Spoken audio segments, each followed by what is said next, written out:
Math 1332, Chapter 10, Probability and Counting Techniques, Section 3, Combinations, Video 2, the formula for combinations.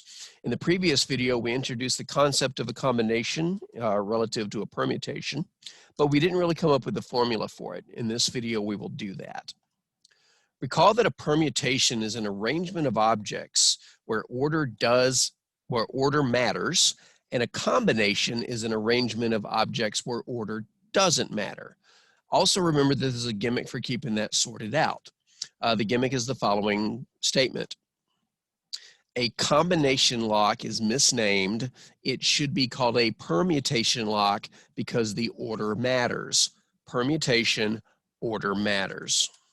If you have another gimmick, I'd love to hear it to keep them sorted out.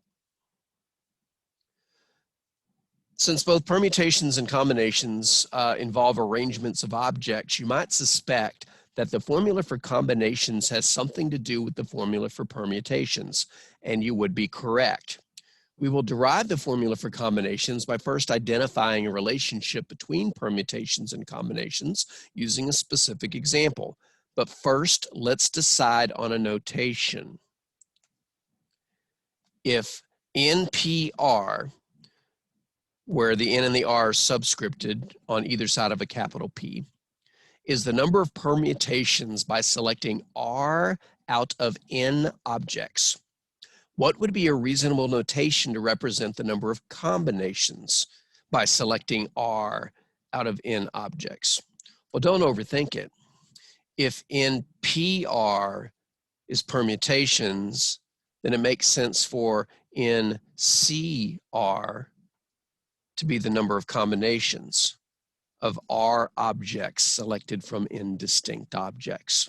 So we'll use the capital C to represent number of combinations, just like we use the capital P to represent number of permutations. And if you're wondering why N and R are the variables that we're using, those seem to be industry standard, but technically those letters are irrelevant in terms of what you call them.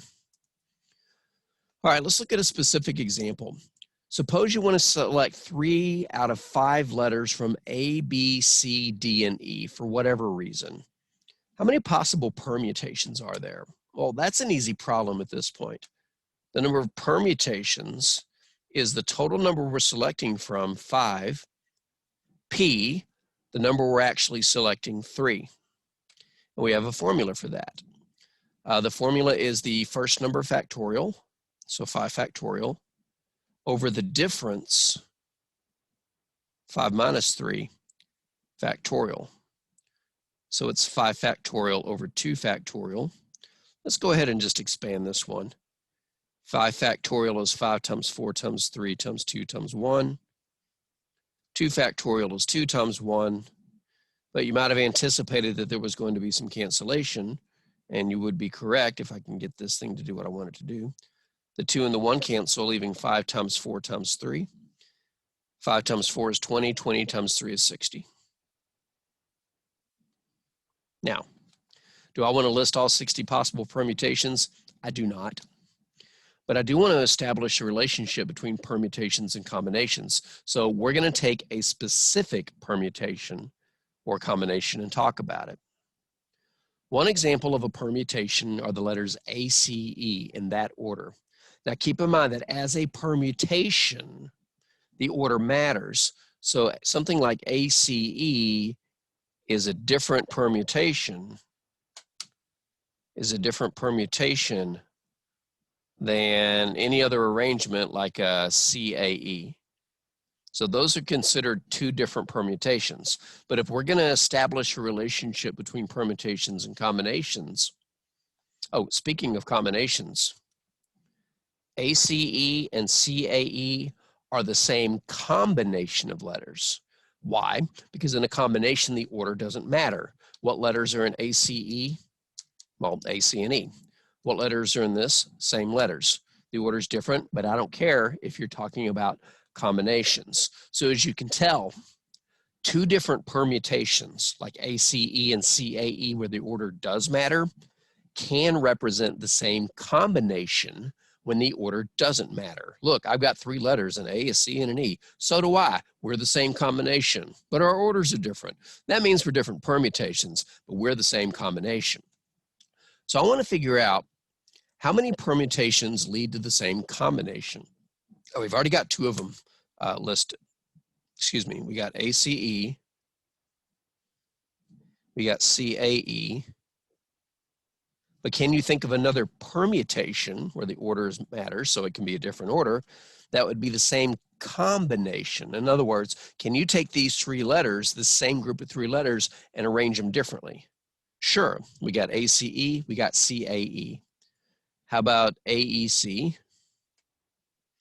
and CEA? Is that all of them? Well, no, because we don't have any combinations whose permutation starts with E. So maybe EAC or ECA. But is that all the permutations that lead to the same combination? In other words, is that all the ways to take the letters A, C, E and rearrange them? Wait a minute, we've answered that question before when we did the 8 books on a shelf. If you have so many objects and want to know how many ways can I rearrange all of them, it's just that number factorial. So there's 6 ways. There's 6 permutations that lead to the same combination because 6 is equal to 3 factorial. Again, I want to make sure you're clear what's happening right now because it's critical on the next page. In a permutation, the order matters. So all 6 of those 3-letter words in blue are different permutations because even though they have the same letters, they are in different orders. But as a combination, they are all the same because in a combination, the order doesn't matter. Imagine having a bag and you got some Scrabble tiles in there. If you never played Scrabble, it's a word game. There's little wooden tiles that have letters on them. And in that bag, you have an A, a C, and an E. And you shake them up and you see them in a different order. But guess what? It's the same combination because the order doesn't matter. We have 6 permutations that all lead to the same combination, or vice versa. One combination produces 6 permutations because each combination has 3 letters, and 3 factorial describes the number of ways we can rearrange those letters and count the number of permutations. So how does this help us? Well, for each combination of 3 letters, there are 3 factorial, 6, permutations of those same letters. In other words, there are 3 factorial times as many permutations as combinations. That means we have the following relation. If we take the number of combinations, which is 5C3, which we don't know yet, each one of those leads to a permutation. So if we multiply that by 6 factorial, I'm sorry, not 6 factorial, 3 factorial, which is equal to 6. That should give us the number of permutations. Again, the reason that is back here. Every one combination, in other words, this group of letters, this set of letters, if you will, because in a set the order doesn't matter, that set of letters, that combination of letters has 6 associated permutations because 3 factorial is equal to 6. If you take the number of combinations times 3 factorial, you get the number of permutations. So what does that get us? Well, solving for, it's not supposed to say NCR, it's supposed to say 5C3. There we go. So solving for 5C3 gives us the following. Well, this is a pretty easy something to solve for. All we would have to do is go back to this equation and divide both sides by 3 factorial, and that would isolate the 5C3. So 5C3 is equal to 5P3 divided by 3 factorial. But didn't we already calculate 5P3? Yeah, it's at the top here. It was 60. And isn't 3 factorial equal to 6? And isn't 60 divided by 6 equal to 10? So even though there were 60 permutations, we calculated at the top, there are only 10 combinations because every combination can be turned into 6 permutations. 10 times 6 is equal to 60. Now, this works all the time, regardless of the number we're starting with, like 5, or the number we're choosing, like 3. The same can be said in general for n objects selected r at a time. For each combination of R letters selected from N letters, there are R factorial permutations. That's like saying for every time we pick 3 letters out of those, we could arrange them 6 different ways. When we pick R letter, I can't draw an R. When we pick R letters, there are R factorial permutations we can make by shuffling them around. Thus, there are R factorial times as many permutations as combinations. So we have the following relation. The number of combinations, NCR, times R factorial is equal to the number of permutations. Well, we can solve that for NCR. Solving for NCR gives us the following.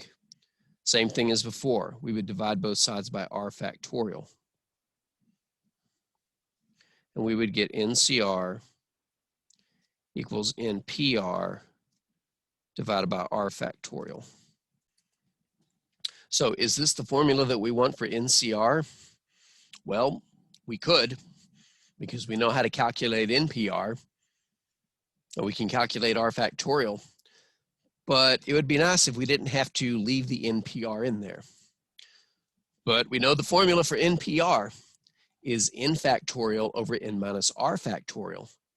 So if we substitute, doing just a smidgen of algebra, actually it's more than a smidgen, if we take this guy here and replace that with it, then it would give us kind of a big mess that we're going to get our way out of.